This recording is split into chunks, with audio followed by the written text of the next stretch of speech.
কৈশোরের প্রথম প্রেম আসে, আর সেই প্রেম কেউ কোনো দিন ভুলতে পারে না। জীবন তারই মতো বয়ে চলে, কিন্তু সেই ভালো লাগাটুকু চিরজীবন মনে থাকে। কি তাই না? নমস্কার বন্ধুরা, আমি পায়েল। কাহিনীতে আপনাদের আবারও স্বাগত। আজ আবার একটা ভিন্ন স্বাদের প্রেমের গল্প নিয়ে চলে এসেছি কাহিনীর মঞ্চে। কাহিনীর আজকের নিবেদন বিখ্যাত লেখিকা আশাপূর্ণা দেবীর লেখা একটি অসাধারণ ছোট গল্প, আর একদিন। গল্প কেমন লাগলো কমেন্ট সেকশনে লিখে জানান প্লিজ। ভালো লাগলে প্লিজ লাইক ও শেয়ার করুন, আর কাহিনীকে সাবস্ক্রাইব করতে ভুলবেন না কিন্তু। তাহলে শুরু করছি আজকের গল্প।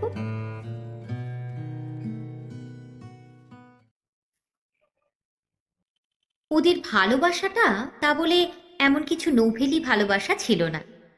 উভয় পরিবারের বন্ধুত্ব বন্ধনের সূত্রে প্রায় পারিবারিক প্রথার মতনই। দুবাড়ির ছেলে মেয়েদের মধ্যে ছেলেবেলা থেকে যে সহজ প্রীতির সম্বন্ধ গড়ে ওঠে সেইটুকুই, তার বেশি নয়। এদের ছেলেরা ওদের ছাতে ঘুরে ওড়াতে গেলে, কিংবা ওদের ছেলেরা এদের উঠোনে মার্বেল খেলতে এলে কেউই যেমন দোষের বলে গণ্য করতো না, ঠিক তেমনই গণ্য করতো না এ বাড়ির অলকা ও বাড়ির অশোককে দুখানা রুমাল সেলাই করে দিলে, কিংবা ও বাড়ির অশোক এ বাড়ির অলকাকে একখানা বই প্রেজেন্ট করলে। শুধু এইটুকু সুযোগের অপসরে যতটুকু আর যেমন ভালোবাসা সৃষ্টি হওয়া সম্ভব। উপহারের বইতে খিদের চাহিদা মেটে না। অশোকের ডিউটি ছিল যেন তেন প্রকারেণ অলকাকে বই যোগান দেওয়া, কিন্তু বইয়ের পোকাকে বই জুগিয়ে কুলিয়ে উঠতে কি কেউ পারে? অশোক বলে, তোর জন্য দেখছি আরো 2-4টে লাইব্রেরির মেম্বার হতে হবে আমায়। মাত্র 2টো লাইব্রেরির বইতে কুম্ভকর্ণের খিদে মেটা শক্ত। অলকা রেগে বলতো, কুম্ভকর্ণ টর্ণ যা খুশি বলবে না বলছি অশোকদা, তাহলে আর তোমাদের বাড়ি জন্মে আসবো না। অশোক হেসে বলতো, না এসে পারবি? কেন পারবো না? বাড়িতে কালী সিংহীর মহাভারত আছে, তাই পড়বো বসে বসে। ভালো ভালো, অশোক কৌতূহাস্যে মন্তব্য করত, খুব ভালো। ঈশ্বর তোকে সুমতি দিয়েছেন দেখে বড়ই আনন্দ হচ্ছে। সত্যি তো, কেন মিথ্যে কতগুলো নোভেল নাটক পড়ে উচ্ছন্নে যাবি? পরিণীতা করে হতে হয়ে যাচ্ছিলি, এনেছিলাম, যাকে ফেরত দিয়ে দেব। ব্যাস, আর রক্ষে থাকতো না। হই হই করে উঠতো অলকা। ও মা গো, কি সাংঘাতিক ছেলে তুমি অশোকদা, এনে লুকিয়ে রেখেছ, বলে বাড়াবাড়ি রকমের কাড়াকাড়ি শুরু করে দিত একেবারে। সম্ভব অসম্ভব এমন সব জায়গা তছনছ করে খুঁজতো যে গুছিয়ে দিতে তাকেই আবার 1 ঘন্টা খাটতে হতো। এসব ঘটনা যে অভিভাবকদের অসাক্ষাতেই ঘটত এমনটি নয়, কারণ তারা এতে কৌতুক উপভোগই করত, সন্দেহের কিছু দেখতেন না। অবশ্যই অসাক্ষাতেও যে একেবারে কিছুই ঘটতো না তা নয়। ধরো সেই একটি দিনের কথা, বোধহয় সে একটা প্রথম বৈশাখের এলোমেলো বিকেল। অশোক শশব ব্যস্ত হয়ে এসে অলকার মাকে প্রশ্ন করে, অলকা কোথায় গেল মাসিমা? আহা, কালকে বেচারা অনেক খেটে খুটে একগাদা বইয়ের একটা লিস্ট করে দিয়ে এলো আমায়, আর আমি সেটি, বুঝলেন মাসিমা, সোজা পকেট শুদ্ধ ধোপার বাড়ি। উফ, শুনলে যা হাত পা আঁচড়াবে। কিন্তু গেল কোথায় সে? অলকার মা আক্ষেপের স্বরে উত্তর দেন, আর কোথায়? বিকেল হলে কি আর মেয়ের টিকি দেখার জো থাকে গো? সেই ছাতে উঠে বসে আছেন। অশোক বললে, মাটি করেছে, ছাতে এখন কে যাবে রে বাবা? থাক, ওর বই আর আসছে না, রেগে মরবে আর কি। অলকা, এই অলকা! বলা বাহুল্য অলকার কান অব্দি পৌঁছয় না সেটা। অশোক বলে, তা এই সময় ছাতে উঠে বসে থাকবার ওর দরকারটাই বা কি? এই রান্না টান্না তরকারি কাটা সব আপনাকেই একা করতে হয় তো? কাজ টাজ কিছু শেখান মেয়েকে। কাজ করবে অলকা, তাহলেই হয়েছে। সে সম্ভাবনাকে নস্যাৎ করে দিয়ে মেয়েকে ডাকাডাকি করেন অলকার মা। ওই মুখ পুরি, কি রে, নাব না ছাদ থেকে। এই অশোক দাঁড়িয়ে রয়েছে রে, কি লিস্টি ফিস্টি দিয়ে যাবি না? কি রে অলকা, কালা হয়ে বসে আছিস নাকি? অশোক বলে, আহা, ওরও দোষ নেই মাসিমা। ঠেলে ৩৫-৪০ বইয়ের নাম লিখে দিয়ে দিব্যি নিশ্চিন্তে আছে। মনে জানে আসতে যা দেরি। দিনে দুখানা করে বই কি করে যে পড়ে এ জানে। অলকার মা বলেন, যোগান পেলে আর গিলবে না কেন? তোকেও যেমন ভূতে পেয়েছে বাবা। বলি বলি ও অলকা, কি রে? রোষ রোষ, তোর ছাতের ঠঙে উঠে নিশ্চিন্তে হয়ে বসে থাকা বার করছি আমি। অশোক বলে, আপনারও ক্ষীণ কণ্ঠ ৩ তলা অবধি পৌঁছবে না মাসিমা, বৃথা চেষ্টা। বিনুনি ধরে হিড় হিড় করে টেনে না আনলে আর নামানো যাবে না। বিনুনি ধরে টানবার জন্যেই অগত্যায় অশোককে ছাতে উঠতে হয়। অলকা অপ্রত্যাশিত খুশিতে চমকে গিয়ে বলে, ও মা, এ কি, তুমি হঠাৎ ছাতে যে? কি করব? অশোক গম্ভীরভাবে বলে, আমাকে যে ভূতে পেয়েছে। ও আবার কি কথা, যা তা বলছো কেন? মাসিমা তো তাই বললেন। ঠিকই বলেছেন, বুদ্ধি আছে, দৃষ্টি আছে, তাই বলেছেন। তবে হিসেবে একটু ভুল করে ফেলেছেন। ভূত নয়, পেতনি। যা, বলে চঞ্চল হয়ে উঠে দাঁড়ায় অলকা। এই নিতান্ত সহজ সামান্য পরিহাসেও কেমন যেন ভয় ভয় করে ওর। অশোকের মুখের কথার সঙ্গে চোখও যে কথা কইতে চাইছে। চোখের ভাষাকে ওর বড় ভয়। ও যে সামান্যকে এক দণ্ডে অসামান্য করে তুলতে পারে। তাই না তাই, চোখকে এড়াতে অকারণ এত মুখের কথা সৃষ্টি করা, কথাই হচ্ছে আশ্রয়। তা ভয় অশোকেরও ছিল বই কি, তা নইলে অমন বলি বলি চোখ কিছু না বলেই থেমে থাকে কেন? ছাতে মাদুর পেতে বসে আর কিছু নয়, বই পড়ছিল অলকা। হঠাৎ উঠে দাঁড়াতেই কোল থেকে পড়ে গেল বইটা, রবীন্দ্রনাথের চয়নিকা। ও বাবা, কি পড়া হচ্ছিল দেখি? ইস, কাব্যি! কুড়িয়ে নিয়ে মাঝখান থেকে একটা কবিতা খুলে ধরে অবজ্ঞার সুরে বলে, পড়লেই হয় না শুধু বোকার মতো, মানে বুঝতে পারিস কিছু? কেন পারবো না, খুব পারি। ভগবান বুঝি একা তোমাকেই সব বুদ্ধি দিয়েছেন, আমাকে কিচ্ছুই দেননি? আমার তো তাই ধারণা। পারিস যদি তো পড় এটা, পড়ে মানে বল দেখি, দেখি কেমন বোধ শক্তি। খোলা পাতাটার দিকে চেয়ে অলকার মুখটা লাল হয়ে ওঠে। কথা বলবার শক্তি বড় বিশেষ কিছু থাকে না। কই, কি হলো, পড়তে পারলি না? সত্যি কি পণ্ডিত, পড়তেই পারে না, আবার মানে বুঝবার গুমর। দিনে দুখানা বই শেষ করবার রহস্য এবার আমি বুঝেছি। শুধু চোখ বোলার, তাই তো? শুনবি তবে? শোন শোন, মানে বুঝিয়ে দিচ্ছি। কবি বলেছেন, তোমারেই যেন ভালোবাসিয়াছি শতরূপে শতবার, যুগে যুগে অনিবার, চিরকাল ধরে। শেষ পর্যন্ত মানে বুঝবার জন্য দাঁড়িয়ে শুনবার সাহস অলকার অন্তত ছিল না। বেচারা 14 বছরের অলকা ছুটে পালিয়ে গেল নিচে। না, 14 বছরের নায়িকা শুনে হাসবার কিছু নেই। ঘটনা এ যুগের নয়, সে যুগের। তখন তো 13 বছরের ললিতা সগৌরবে আঁচলে চাবির গোছা বেঁধে পাঠকের চিত্ত জয় করে বেড়াচ্ছে। অবশ্যই এমন সুযোগ সুবিধে বড় বেশি পাওয়া যেত না। এ জীবনে দুজনের মিলন না হলে জীবন মিথ্যে হয়ে যাবে, এমন আজগুবি কথা দুজনের একজনও ভাবেনি কোনোদিন। দুজনে দুজনের বিরহে সারা জীবন ব্যর্থ দীর্ঘ নিঃশ্বাস ফেলেছে, এমন ডাহা মিছে কথাও গল্প লেখকেরও লিখতে বাধবে। আসল ঘটনা এই, তারপর থেকে ওদের আর দেখাই হয়নি। সংসারের জটিল ঘটনাচক্রে বিচ্ছিন্ন হয়ে যাওয়া একটি 14 বছরের মেয়ে আর একটি 18 বছরের ছেলে। নিজেদের চেষ্টায় আর কখনো মুখোমুখি হতে পারেনি। দুটো বাড়ির একই বাড়িওয়ালা। বাড়ি দুখানাকে ইমপ্রুভমেন্ট ট্রাস্টের কবলে ফেলে দিয়েছিল মোটা টাকা মূল্য ধরে নিয়ে। দুই ভাড়াটে ছিটকে চলে গিয়েছিল শহরের সম্পূর্ণ দুই প্রান্তে। অশোকের খবর আর রাখি না, অলকাকে জানি। ওর বাবা উঠে এসেছিলেন খিদিরপুর ডাকের কাছাকাছি একটা ছোট্ট বাড়িতে। সেখানে এসে কপাল খুলে গেল ভদ্রলোকের। জলের দরে নাকি কিনে ফেললেন এক জলে ডোবা জাহাজ। শেষ পর্যন্ত জলেই জল বাঁধল। বাড়ি করলেন, গাড়ি করলেন, মেয়ের ঘটা করে বিয়েও দিলেন। বিয়ের রাত্রে ওরা এলো দমদম থেকে নেমন্তন্ন খেতে।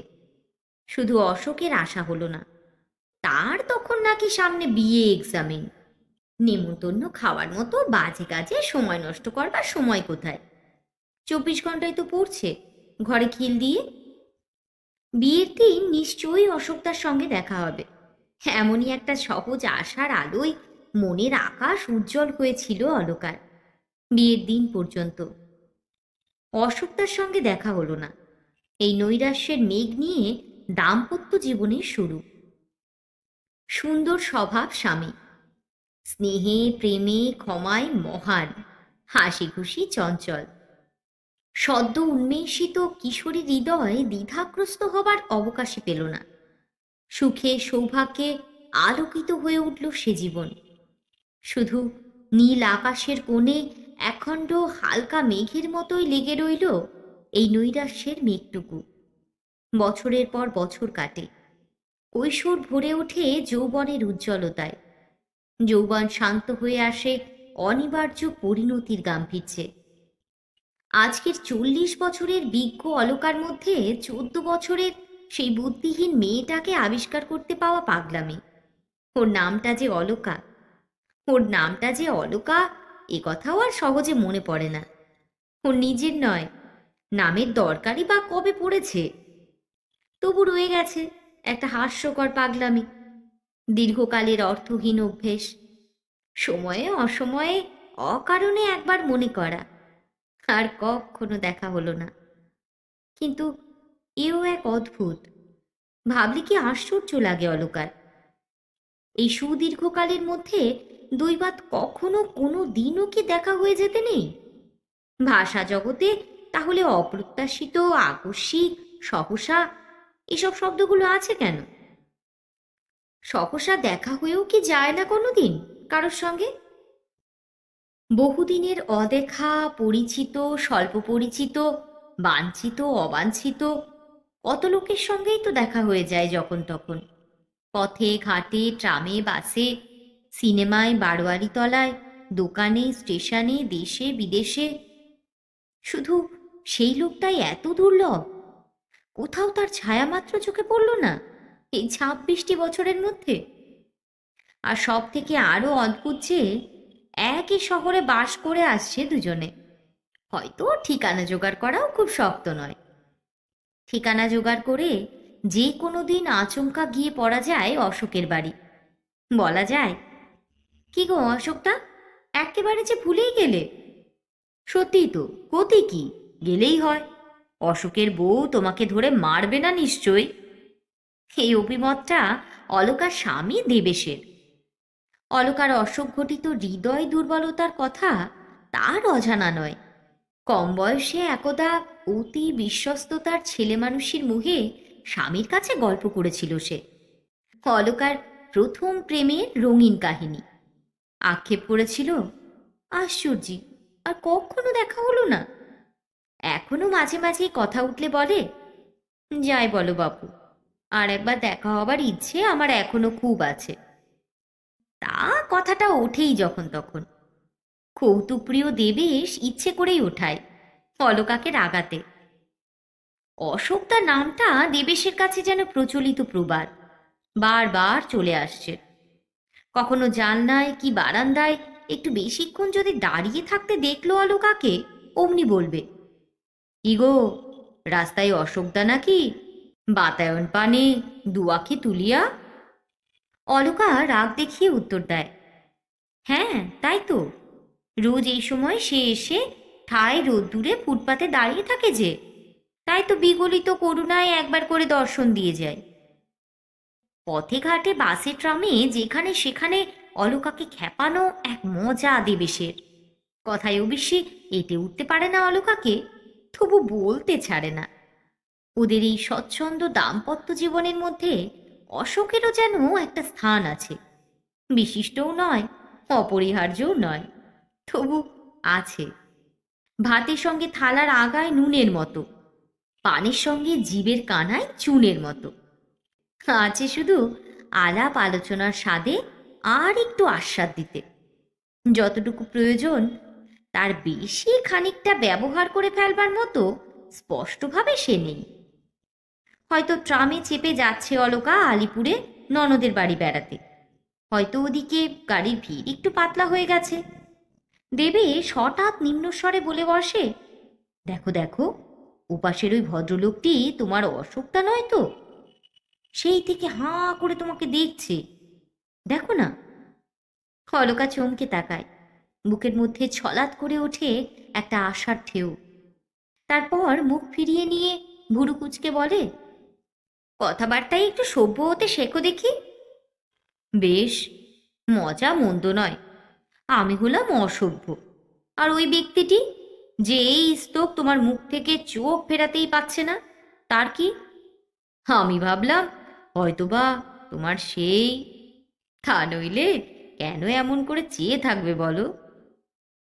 অলকা হাসি চাপা মুখ গম্ভীর করে বলে, আমি পথে বেরোলে হাঁ করে চেয়ে থাকা ছাড়া উপায় থাকে না যে লোকের। সভ্যতা বজায় রাখে কি করে বলো? তা বলে আমার সে অমনটি নয়। এতদিনে যে সে কি হয়ে উঠেছে জানো কি তুমি? থামো তো, মেলা বক বক করো না, লোকটা তাকাচ্ছে। বারোয়ারি তলায় কি কোনো কিছুর মেলায়, হয়তো ভিড়ের ঠেলায় একটু চোখ ছাড়া হয়ে গেছে অলকা। দেবেশ এগিয়ে গেছে সামনে, নয়তো পড়ে আছে পেছনে। দুজনেই খুঁজছে দুজনকে। দেখা হতেই দেবেশ স্বচ্ছন্দে বলে বসলো, উফ, রক্ষে পায়। ভাবলাম হয়তোবা মেলার ভিড়ে হঠাৎ হারানো প্রথম প্রেমকে খুঁজে পেয়ে আমাকে ভুলে শর্টকালে তার সঙ্গে।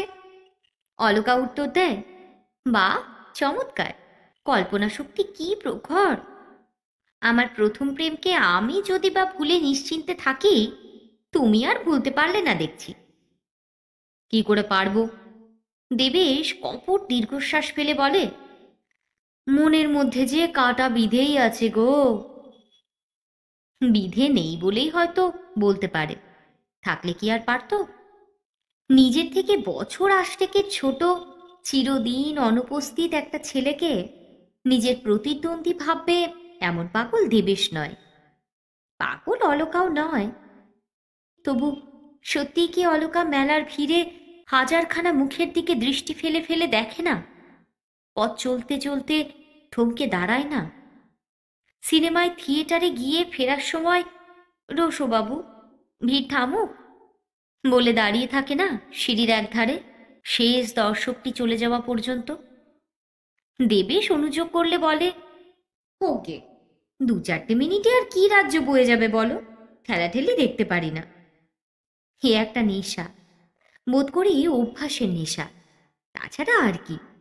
হয়তো সংসারের সহস্র বন্ধনের পাকে পড়ে গেলে এ নেশা কবে ছুটে যেত, কিন্তু সে অবসর হলো কই। নিঃসন্তান জীবন, জীবনের চেহারা আর বদলাতে পেল না, বরাবর একই রকম থেকে গেল সে। নিঃসন্তান দম্পতি সর্বত্রই প্রায় একসঙ্গে ঘোরাফেরা করে।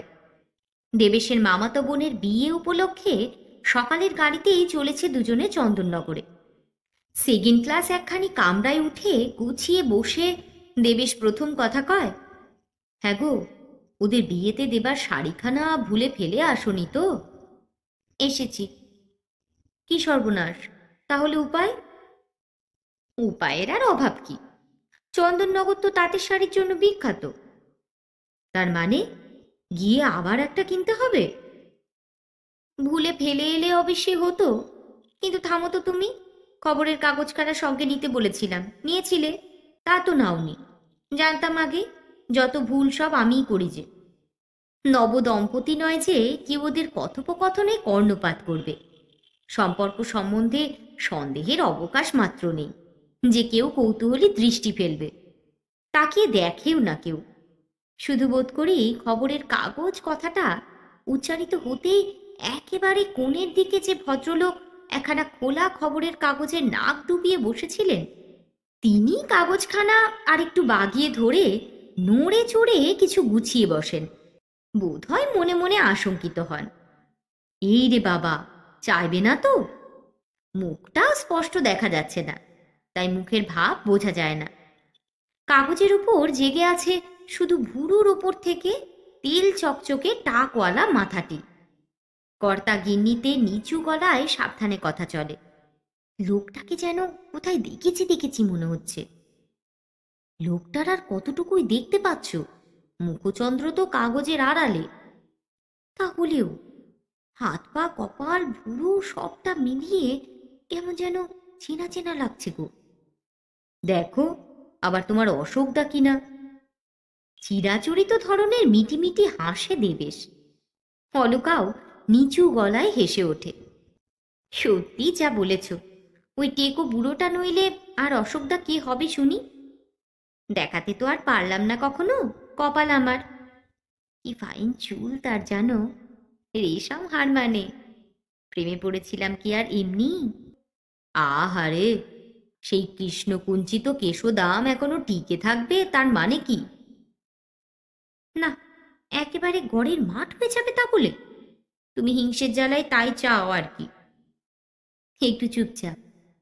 ফটফটে দেবেশ আবার কথা কয়ে ওঠে। আচ্ছা, কাগজখানা চেয়ে দেখবো একবার। কিছুক্ষণ নিস্তব্ধতার পর আচমকা এ কথায় চমকে ওঠে অলকা। কে জানে এতটাই বা চমকায় কেন? প্রায় বিরক্তভাবে বলে, কেন, কি এত রাজকার্য পড়ে আছে কাগজে শুনি? আহা, বুঝছো না, কাগজ সরালে মুখটা পরিষ্কার দেখা যেত।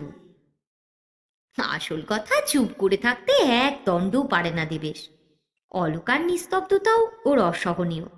গল্প করবার মতো কিছু যখন মিলছে না হাতের কাছে, পুরনো ঠাট্টাই চলুক তাহলে।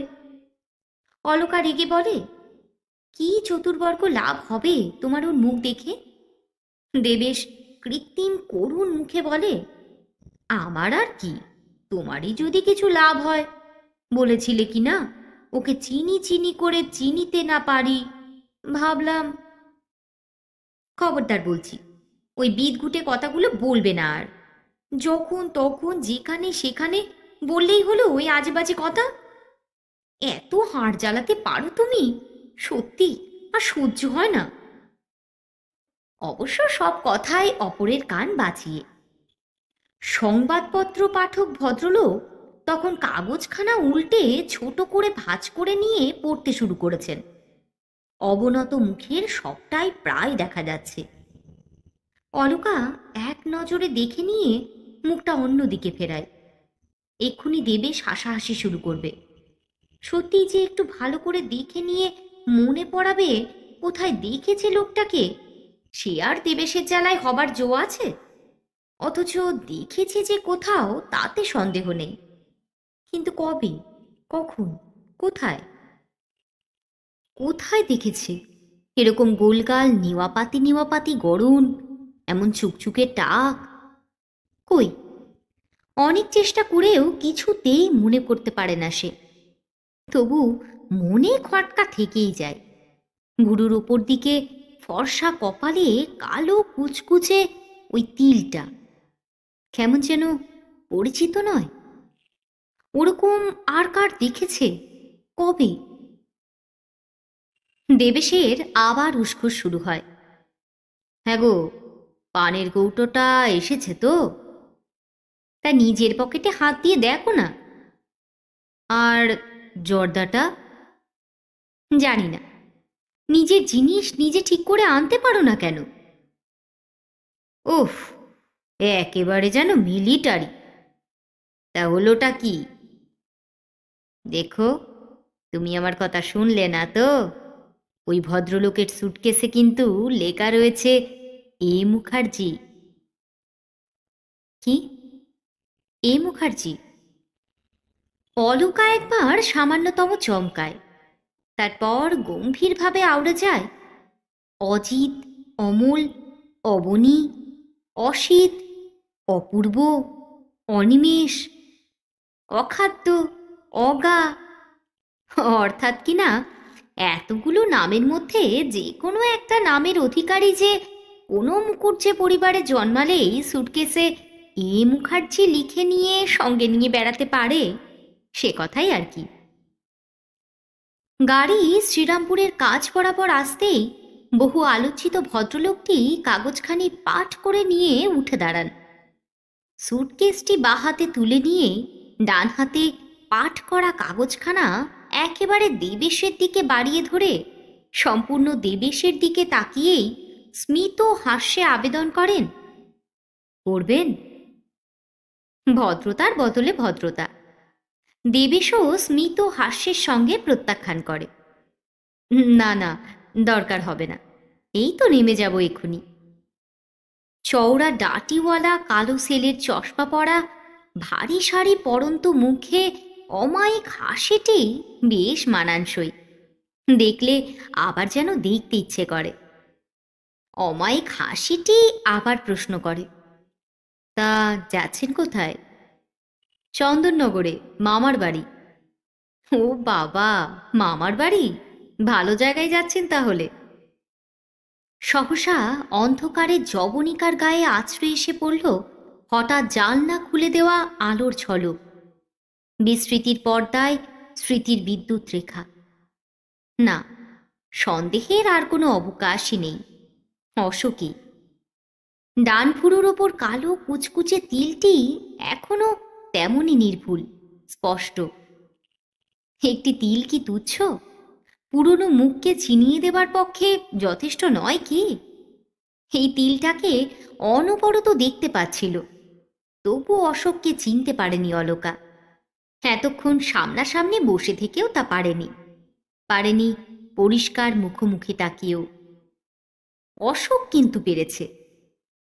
কিন্তু জগতে কার কি ক্ষতি হতো যদি অশোক অলকাকে চিনতে না পারত? অলকার সঙ্গে নিতান্ত স্থূল এই রসিকতাটুকু না করলেই বা তার ভাগ্যবিধাতার কি এমন এসে যেত?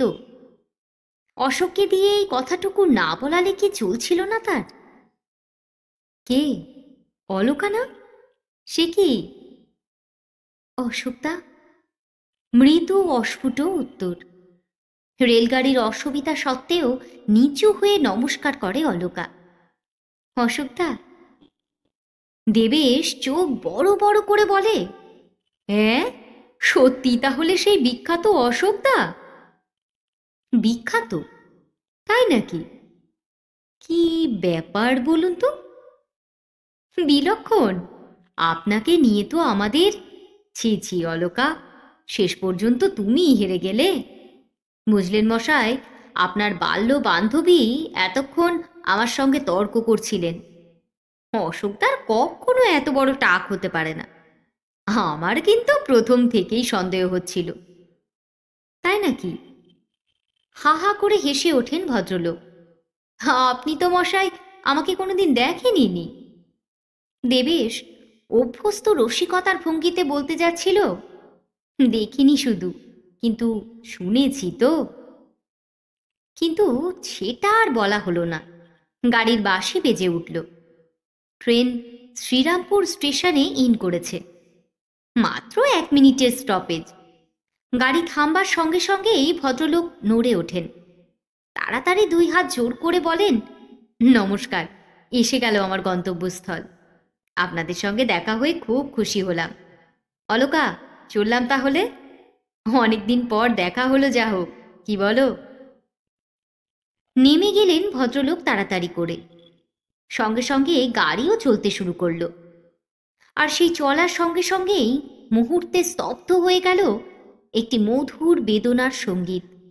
থেমে গেল একটি সুর, ঠিক যেন অভিনয়ের পিছনে আবহ সঙ্গীতের মতো।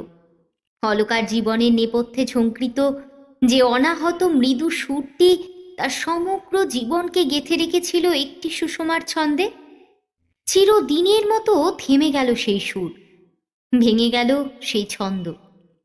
না, সে সুর আর বাজবে না, সে ছন্দ আর ফিরে আসবে না। আর একবার দেখা হলো না, এই বলে নিঃশ্বাস ফেলবার মধুর সুখটুকু ফুরিয়ে গেল। হয়তো আবার আর কোনো দিন দেখা হবে, এই আবেশময় আশাটুকুর হলো সমাধি। হায় রে, কি প্রয়োজন ছিল আর একবার দেখা হবার? কি ক্ষতি ছিল আর একদিন দেখা না হলে? তবু রক্ষে, মনের ভিতরটা কেউ কারোর দেখতে পায় না, এই যা। বিধাতা পুরুষের সমস্ত নিষ্ঠুরতা, সমস্ত অসৌজন্য ক্ষমা করে আসছে মানুষ, বোধ করি শুধু এই এক অপরিসীম কৃতজ্ঞতায়।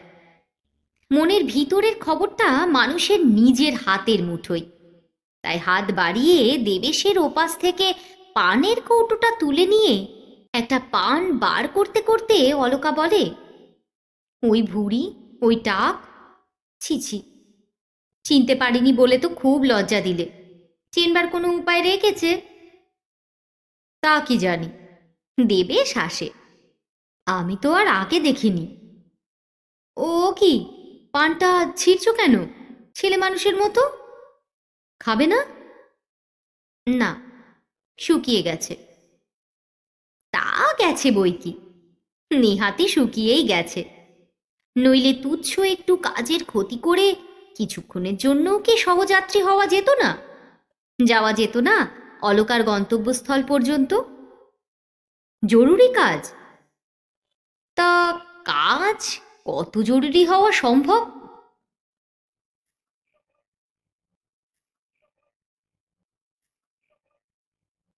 বন্ধুরা, আজকের মতো গল্প পাঠ এখানেই শেষ করছি।